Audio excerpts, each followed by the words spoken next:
Ya, jadi sebenarnya gue cuma pengen clear out ya teman-teman yang ada di dalam public ya, yang merasa kalau crypto market sekarang apakah udah peak atau belum ya. Jadi baik banget kan orang-orang di luar sana atau di crypto Twitter itu yang bilang kalau sekarang itu kita udah peak. Orang tuh arguenya kita udah peak berdasarkan apa? Gue lihatnya ada beberapa guys ya. Ada yang tanya, join webinar ini udah sertifikasi atau enggak? Enggak guys, enggak dapat. Tolong ini chat udah mati ya? Udah? Udah. Gini, gue ngeliat beberapa teman-teman itu di Twitter ya atau dimanapun itu bilang kalau bear market itu akan berpotensi untuk dimulai. Alasan itu pertama ada yang kayak gini argumennya ya. Ada yang bilang Bitcoin itu udah naik dari 16.000 naik ke 120.000, ini udah tinggi banget. Jadi menurut kita ini akan bear market. Ada yang bilang kayak gitu. Itu pertama.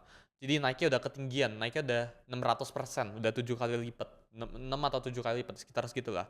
Ada yang pertama bilang kayak gitu. Yang kedua, ada beberapa teman-teman yang bilang udah kena cycle trend line ya. Ada yang pakai teori Fourier cycle kan. Jadi per 4 tahun disiklusin dan ujung-ujungnya dapat kemarin di tanggal 6 Oktober itu sebenarnya udah puncaknya. Jadi kemarin ada yang bilang di 126.000 itu udah sebagai peaknya. Ada yang bilang kayak gitu. Sama ada yang narik-narikin dari upper trend line-nya lah, ada yang tarikin dataset sebagainya bilang bahwa marketnya udah peak. Jadi beberapa argumen itu menurut gue bisa dipatahin ya. Dan gue pengen share ke teman-teman di dalam webinar ini menurut gua apakah Bitcoin itu udah peak atau belum dalam cycle kali ini ya. Dan ya kita nggak bakalan merambat, kita nggak bakalan bahas sampai keluar masuk ke altcoins dan sebagainya. Kita bakalan fully ya masuk ke dalam Bitcoin ya. Kita bakalan deep banget bahasnya tentang Bitcoin ya. Jadi langsung aja kita mulai. Gua akan share screen ya sebelah sini ya. Bitcoin ini bull run ya atau bear market ya. Ini kan pertanyaan yang teman-teman tanyain ya. Jadi langsung aja kita nextin nih. Jadi kayak yang gue tadi bilang ya, baik banget teman-teman yang bisa argue atau bisa bilang kalau ya kita kalau dihitung ya ada 18-14 bar ya. Ini dia 18 bar ya, setelah halving ini ada potensi untuk peak 18 bar, 18 sampai 16 lah. Kalau hitung di trading view biasanya 16. Terusnya 14 bar itu bear market. Kalau kita hitung berdasarkan Fourier cycle, ya ini udah peak guys dari range sekarang gitu ya. Tapi menurut gue kayak gini guys, market peak itu nggak bisa ditentukan dari Fourier cycle. Kenapa? Karena kalau teman-teman cek di 2021 itu sebenarnya Fourier cycle juga udah valid. Tapi kenapa di 2021 buat teman-teman yang udah ya di dunia kripto ya 3 atau 4 tahun belakang, di 2021 atau cycle lalu ini nggak ada yang bicarain Fourier cycle guys. Cuma di cycle kali ini aja yang orang-orang ini pada bicarain Fourier cycle. Kenapa? Karena datasetnya udah banyak guys, sudah 3 kali cycle kan, kejadian kan. Jadi menurut gua kalau kita bahas Fourier cycle, lu tarikin bar to bar dan sebagainya itu kurang valid ya. Apakah bisa dijadikan salah satu data atau tesis buat market ini mulai peaking? Bisa ya. Cuma kalau ada 9 data yang ini bilang ini bullish, terus ada satu data yang bilang market ini bearish, kenapa lu malah ngikutin satu data yang bilang bearish? Kan pertanyaan besar kan kayak gitu ya. Jadi kalau menurut gue pribadi di current cycle ya, kalau lu backtrack ya, gue 2017 belum masuk ke market ya. Cuma kalau lu backtrack kan kita ada history kan, kita bisa nge-backtest semua data set yang ada di dalam market kan. Kita bisa narikin data, kita backtrack, kita tes semuanya, kita tes seasonality chartingnya semuanya kita play out gitu ya. Kalau kita cek guys, menurut gue seasonality ya dan cycle market kali ini itu lumayan mirip sama Trump 1.0. Karena 2016 sama sekarang itu samanya apa? Samanya itu Trump itu sama-sama menjabat guys. Ya, jadi kita bilang kalau kalian cari di Investopedia atau sebagainya, itu kita sebutnya sebagai Trumponomics kurang lebih ya. Jadi menurut gua ya kita classify ya, yang 2017 itu Trump 1.0, yang sekarang itu Trump 2.0 ya. Jadi kalau kita cek Bitcoin itu by projected, ini data kita narik langsung dari Real Vision ya. Itu ada potensi untuk ngikutin ya harga Bitcoin tahun 2017, which is itu up ke atas. Karena sepanjang Trump ini menjabat, alias kita bilangnya sepanjang masih ada Trumponomics, kalau stocks marketnya itu turun, ini bakal jelek banget buat presidennya. Ya sama lah kayak misal di Indo ya, kita bicarain yang baru muncul ya, Menteri Keuangan Pak Purbaya. Itu kalau IHSG naik, orang-orang tuh kayak pada respect kan ke Pak Purbaya kan. Tapi kalau turun, terus Pak Purbaya ini ngomong sesuatu bisa dihujat, bisa-bisa aja dihujat. Ya sama menurut gue sama kayak gini, beda ini skalanya ini satu global, satu dunia. Ya jadi menurut gue Trump ini nggak pengen ya punya nama yang jelek. Ya Trump ini at this point menurut gue udah bukan butuh uangnya signifikan, dia cuma pengen mempertahankan nama baiknya aja sama empire-nya aja gitu ya. Dan kalau kita cek Bitcoin ini ada projection ya untuk ngikutin di tahun 2017 ya, Trump 1.0, sekarang Trump 2.0. Jadi kurang lebih target price itu minimal 150.000 di akhir tahun ini gitu ya. Kalau teman-teman cek ya, jadi economic data itu kemarin baru aja government shutdown, ya makanya ada beberapa data yang di pause. Minggu ini itu kita bakal ada housing sales, kita bakal ada CPI dan baik banget data-data lainnya. Kita bisa lihat ya, data ekonomi itu diproyeksikan untuk naik guys. Jadi USCI ya, ini kalau kalian cek ada potensi untuk naik ya. Ini again guys, cycle itu sama kayak tahun 2017 ya. Jadi kita tuh selalu backtrack, kita selalu study on the history karena history itu repeat itself ya. Sejarah itu selalu berulang ya. Sejarah itu nggak berirama tapi sejarah history tend to repeat itself. Ya itu kan Dow theory kan. Buat teman-teman yang suka trading itu pasti pernah denger itu. Jadi kalau menurut gua ya dari range sekarang ini kita bakalan nge-copy paste ya cycle 2017, dua cycle lalu sama sekarang. Ya ini bakalan jadi history yang mirip-mirip. Kalau teman-teman cek ya DXY dollar index ini ada potensi untuk menurut gua chop atau sideways guys dari range sekarang ya. Sideways itu mondar-mandir nggak kemana-mana. Jadi kalau kita project ya akhir tahun ini ada potensi untuk DXY ini turun. DXY turun artinya semua fiat currency ini turun, ya. Artinya jumlah uang yang dicetak ini makin banyak, ya. Alias fiat currency melemah. Kalau fiat currency melemah, apa yang terjadi? Risk on assets menguat. Jadi kan itu zero sum kan. Fiat currency bakal melemah, ya sebaliknya harus ada yang menguat, ya. Karena itu financial market. Financial market itu kan zero sum, ya. Ketika ada yang mau menang, ya harus ada yang mau kalah. Ya lu bisa lihatnya kurang lebih kayak gitu ya. Dan menurut gua fiat currency ini bakal melemah ya. Ketika fiat ini melemah ya Bitcoin ini bakal jadi salah satu alpha ya, atau ya kita sebutnya play yang cukup menarik buat kalian consider out gitu ya. Jadi menurut gua DXY ini ada potensi untuk ya sideways sementara dan ya kita lihat akhir tahun ini drop kurang lebih kayak gitu. Ya global liquidity ya, meski teman-teman kan ada yang argue ya kalau market tuh sekarang global liquidity tuh udah di 200 ribuan tapi Bitcoin masih sideways di sebelah sini ya kan. Tapi kalau kalian cek global liquidity alias ya Bitcoin itu bergerak apa? Jadi kalau kalian cek di Discord kita ada yang namanya market decomposition, if I'm not wrong itu ya datanya. Jadi market decomposition itu apa? 40% itu gara-gara global liquidity. Ya 20% gara-gara gold, 20% gara-gara gold slash Bitcoin ratio, ada juga 20% gara-gara investors risk appetite yang mereka tuh lagi pengen risk on atau risk off. Jadi kayak yang gue bilang guys, ya global liquidity itu salah satu faktor yang itu masuk ke 40%-an untuk Bitcoin ini naik. Dan menurut gue ya kalau kalian cek ya global liquidity now ya di sini ya. Jadi yang right hand side ya, yang bagian right ya sebelah sini, ini yang sekarang, yang biru itu yang sekarang ya. Ini kita lihat guys ya, 2016 sampai 2018 ini kurang lebih one to one pergerakannya ya. Jadi menurut gua kesimpulannya dari overall crypto market itu apa? Ya menurut gua kita bisa cek dari range sekarang. Ini basically tuh kita cuma nge-copy paste tahun 2017 sama sekarang. Ini playbooknya tuh kurang lebih mirip guys. Ya ini hampir bisa sama kurang lebih ya pergerakannya gitu. Jadi ada potensi untuk global liquidity M2 ini nge-copy paste 2017, economic data ada potensi untuk di copy paste, Bitcoin movement-nya ada potensi untuk copy paste juga. Semua playbook-nya itu 2017 guys basically ya. Jadi baik banget yang karena kan baik banget orang-orang yang nggak nge-track sampai tahun 2017 kan. Ya ini kita backtrack nih sampai tahun 2017 dan Trumponomics menurut gua bakalan happen karena terakhir itu Trump juga yang menjabat, ini juga Trump yang menjabat kurang lebih bakalan mirip gitu ya. Dan ya kita tahu correlationnya kayak yang gue tadi bilang 40% ini ada potensi untuk Bitcoin ini naik ketika global M2 ini di spike up ya. Jadi menurut gue Bitcoin ini ada potensi untuk mengalami kenaikan. Gue terus-terusan repeat 150.000 di akhir tahun ini ya. Kalau nggak di akhir tahun ini kayak gimana? Pokoknya di cycle ini gitu ya. Jadi buat ngelihat ya, kalau teman-teman nge-breakdown ya, Bitcoin atau risk on assets atau saham itu naiknya itu gara-gara apa? Gara-gara jumlah liquidity di luar sana itu banyak atau dikit gitu kan. Jumlah liquidity itu ditentukan sama ISM atau business cycles gitu ya. Jadi business cycles itu kalau lagi expand ya, jadi ada expansion, ada contraction ya. Expansion itu bisnis lagi grow, contraction ini lagi slowing down, kurang lebih kayak gitu. Dan ketika kita lihat ya, ISM sama altcoins itu punya correlation yang cenderung plus satu. Jadi kita cek nih data sebelah sini ya. Yang gue tadi bilang ya, jadi ISM kalau lagi di kita sebut ini kayak typo nih ya.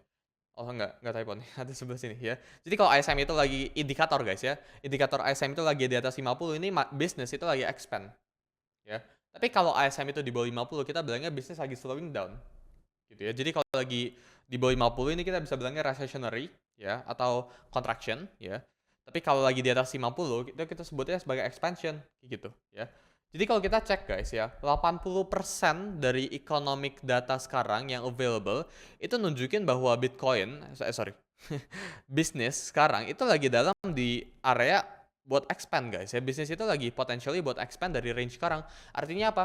Gini guys, ketika bisnis expand, misal kita ngomong ya, ini ada kita ngomong ada beberapa ribu kalian di sini ya.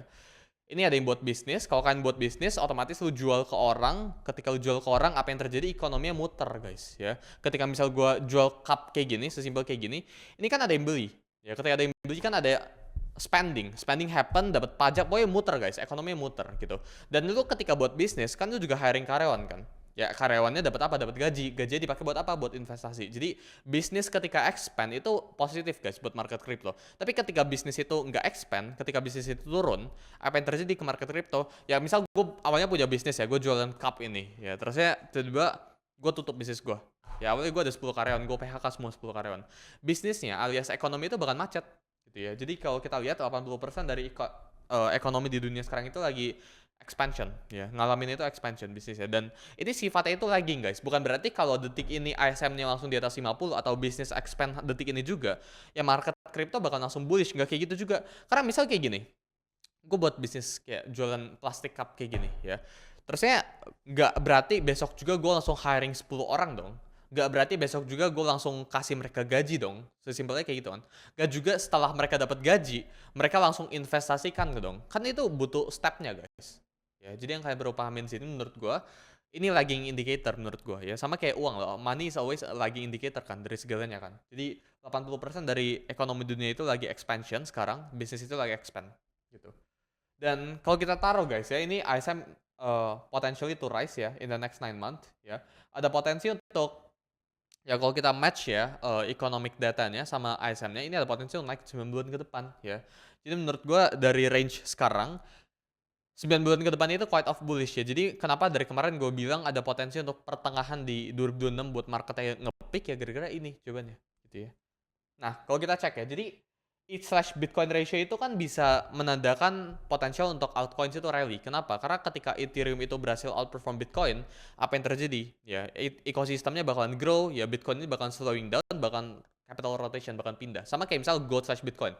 Ketika gold/Bitcoin ratio ini kita ngomong turun, maka gold ini ada yang ngalir ke bawah ya. Gue kemarin ada bilang di live, kalau 3% supply atau 3% market cap dari gold ini pindah ke Bitcoin, ya nggak perlu market cap Bitcoin double buat harga Bitcoin itu ke 200.000 guys. Jadi menurut gua kalau temen-temen hitung ya, 3% dari market cap gold pindah ke Bitcoin, 3% aja ya, Bitcoin langsung hit 200.000 guys dari range sekarang ya. Jadi kita menurut gua tinggal tunggu untuk Bitcoin ini untuk ya kita tinggal tunggu untuk gold ya, ini sideways dari area range sekarang ya. Jadi kayak gitu ya. Dan I hate to say it ya, karena kayak alt season sekarang lagi sensitif banget ya. Tapi kalau kita cek ya, karena kan kita selalu mengacu sama data. Ketika ISM ini naik ya, ISM ini punya correlation sama ETH/Bitcoin ratio. Maka ISM naik, ETH/Bitcoin ratio naik, dan ETH/Bitcoin ratio naik, ini alt season juga naik. Ya, terakhir kita kalau alt season apakah itu benar? Benar guys jawabannya. Lu bisa cek. Again, tergantung ya, definisi alt season lu tuh apa? Definisi alt season gue tuh ya sesuai blockchaincenter.net. Ya, lu bisa cek lah itu kalau ada altcoins yang outperform Bitcoin sebanyak berapa X gitu, itu definisinya udah alt season. Dan terakhirnya sempat alt season bentar gitu. Jadi kalau teman-teman cek ketika alt season ketika kita expect buat alt season terjadi itu kapan? Ketika Ethereum/Bitcoin ratio itu mulai naik atau Ethereum ini tembus all time high. Menurut gua kayak gitu ya dari range sekarang ya. Dan business cycles ini ada potensi untuk recovering ya, karena kemarin itu sempat drop, dan recovering itu kayak gimana ketika the Fed ini ngelakuin rate cut. Ini di belakang gue bakal share ke kalian ya. Ini data dari Fed.plot ya, sorry bukan Fed.plot, ini dari RIP ya, Road Interest Rate Probability. Ini langsung kita tarik dari Bloomberg datanya gitu ya. Dan S&P 500 itu ada potensi untuk naik guys ketika ISM ini juga naik ya. Jadi S&P itu punya correlation 1:1 sama Bitcoin ya. Jadi kurang lebih kita bisa lihatnya kayak gitu. Jadi ada projection buat naik ya. Jadi S&P ke atas, ISM ada potensi ke atas. Jadi correlation itu kita breakdown, kita tarik satu persatu ya. Jadi kita pertama tarik dulu ya economic data itu bullish ya. Terusnya kalau kita compare economic data sama ISM ya, ISM ini ada potensi untuk ngikutin dari economic datanya ya. Terusnya S&P ini ada potensi untuk naik ya. S&P EPS ya, earnings per share-nya itu naik guys ya. Ketika S&P ini naik ya, ini ASM-nya ada potensi untuk ngikutin guys, karena correlation mereka itu cenderung +1. Jadi kalau kita breakdown ini stepnya ada 4 step guys, buat ngeliat apakah market itu udah peak atau belum ya. Karena gini guys, buat ngeliat market peak, itu kita simply ngeliat apakah liquidity itu bahkan banjir ke dalam market kan. Liquidity banjir ke dalam market kan lihatnya dari mana? Ya dari business cycles. Ya kurang lebih kayak gitu. Dan kayak gue tadi bilang ya, gue bakal share ke kalian datanya world interest rate probability ya. 80% dari central banks di dunia ini ada potensi untuk rate cut ya. Ketika ya kita ngomong ya nggak usah ngomong 80% deh. Ketika US ini ngelakuin rate cut, negara lain ini harus ikutan rate cut. Ya kalau nggak terjadi capital outflow. Jadi negara-negara itu harus ngikutin currency yang lebih kuat. Selalu harus kayak gitu ya. Kalau nggak uangnya keluar ya, which kita nggak mau. Ya karena kalau uangnya keluar negaranya melemah. Kurang lebih kayak gitu ya. Dan 3 kali ya, kalau teman-teman cek ya, ini terjadi ya. Ini Bollinger Band signal. Kalau kalian cek di Twitter, si Bollinger Band itu nge-call out Ethereum sama Solana ya. Ya dia nge-call outnya setahun sekali guys ya, tapi sekali nge-call tuh Bollinger Band gila ya. Jadi 3 kali terjadi ini ada potensi untuk Bitcoin ini rally 100%. Gak cuma di Bitcoin tapi di Ethereum sama Solana juga. Itu lumayan ramai guys kemarin di Twitter ya. Dan ini gue kemarin ada buat Reels ya. Ini Bitcoin Fair Value Analysis ya. Kalau teman-teman cek, ini pertengahan Oktober, ini tanggal 15 kita buatnya, ada potensi untuk bottom out ya. Which kita di internal community buat teman-teman yang public ya, kita ada ngelong guys di dalam ya. Dan sekarang harusnya udah TP1 ya. Bitcoin di 111.000 sekarang kurang lebih ya. Jadi udah TP1 dan menurut gua I'm projecting di akhir tahun ini kurang lebih di 150 ribuan atau di cycle ini 150 ribuan gitu ya. Dan Nasdaq seasonality ya, also nunjukin potensi untuk bottoming. Nasdaq atau QQQ itu ada potensi untuk punya correlation +1 sama Bitcoin ya. Russell 2000 ya, ini small cap dari US equity stocks. Ini punya correlation yang besar guys sama Ethereum, fun fact ya. Jadi ya itu korelasi tinggi sama Ethereum. Dan ini ngebentuk yang namanya itu cup pattern guys dari range sekarang ya. Jadi ini tinggal tunggu dia breakout ke atas dan this is simply market rally dari range sekarang ya. Jadi kita tinggal tunggu antara kedua ini itu untuk rally. Ini dari Milk Road Macro ya datanya gitu. Bitcoin ya itu sekarang lagi ada di dalam range. Ini harusnya kalau teman-teman tarik ini trendline support ya. Jadi cycle trendline dari bawah sini. Ini support hit bawah sini, support hit bawah sini. Jadi kita bilangnya regression trendline. Kenapa? Karena ini ada support di dalamnya gitu ya. Dan sekarang itu lagi ada di support range sebelah sini ya. Di belakang gue bakal share ke teman-teman final skenario dari gue pribadi kayak gimana gitu ya. Dan gini guys, S&P ya, lu cek deh S&P 500 gini, bear market tuh ada definisi ya guys. Bear market definisinya apa? Definisinya itu ketika S&P itu koreksi 20% itu bear market ya, versi equity, versi US stocks. Tapi kripto itu nggak ada definisi bear market guys. Mungkin menurut gue ya, definisi bear market di kripto itu apa? Itu kita nggak bisa samain sama equity stocks guys. Kenapa? Karena marketnya kan belum mature ya. Jadi menurut gue kripto ya, Bitcoin ini koreksi atau kita bisa sebut sebagai bear market ini ketika apa? Ketika Bitcoin ini udah koreksi di atas 40%. Ya karena kalau teman-teman cek ini 20-30% guys average-nya. Ya. Bahkan koreksi yang biggest liquidation event kemarin aja itu 16-17% doang guys. Jadi menurut gue kita sekarang kalau tarik dari peak to low-nya ini masih jauh dari kata bear market dari area sekarang ya. Jadi kayak yang gue tadi bilang ya, ada potensi untuk 2 kali rate cut. Ini gue bilang 101%. Ini actually kemarin di live take profit show ya. Kita ada alert ke teman-teman ya, 2 kali rate cut. Akhir bulan ini 29 Oktober sama tanggal 10 ya di bulan 12. Ini rate cut juga ya 101%. 100% untuk 25 basis point. 1% untuk 50 basis point. Ya intinya 50 lah, minimum 50 dari range sekarang. Jadi ada potensi untuk ya under 4% ya dari area sekarang ya. Atau bahkan di tahun 2026 itu interest rate atau suku bunga Amerika Serikat itu di range 3-4%-an ya.